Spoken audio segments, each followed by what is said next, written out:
पाथरी तालुक्यातील बाभळगाव सर्कल सर्वांगीण विकासाचा नवा अध्याय लिहायचा आहे असे म्हणत शिवसेना उभाटा पक्षाच्या सर्कल उमेदवार डॉक्टर मोनिकाताई शिंदे यांनी सर्कलमधील गावात घरोघरी जाऊन मतदारांशी थेट संवाद साधत प्रचार केला।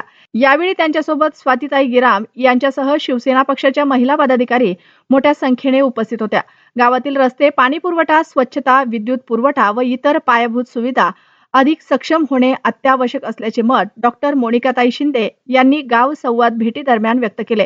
आरोग्य सेवा मजबूत करणे, शिक्षणाचा दर्जा उंचावणे तसेच शाळांची झालेली दयनीय अवस्था दूर करण्यासाठी शाळा दुरुस्ती, अंगणवाडी दुरुस्ती, शाळांना क्रीडांगणे उपलब्ध करून देणे या कामांना प्राधान्य दिले जाईल। युवकांसाठी शिक्षण, क्रीडा व रोजगाराभिमुख उपक्रम राबवले जातील, तर महिलांना स्वावलंबी बनवण्यासाठी बचत गटाचे सक्षमीकरण, प्रशिक्षण व आर्थिक पाठबळ दिले जाईल।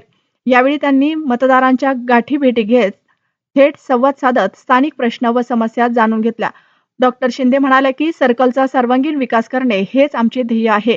घरोघरी प्रचाराच्या माध्यमातून लोकांचे प्रश्न ऐकून घेत विकासाचा स्पष्ट आराखडा मांडणाऱ्या डॉक्टर मोनिकाताई शिंदे यांना गावागावात सकारात्मक प्रतिसाद मिळत असल्याची चर्चा आहे।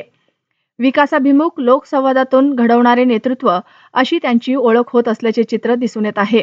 अशाच ताज्या घडामोडी, बातम्या व जाहिरातींसाठी एपी न्यूज महाराष्ट्राला लाईक करा, सबस्क्राईब करा। मुख्य संपादक Pandurang Kole, mobile number 9607 25 10 10। AP news Maharashtra, Kasapuri, Parbhani.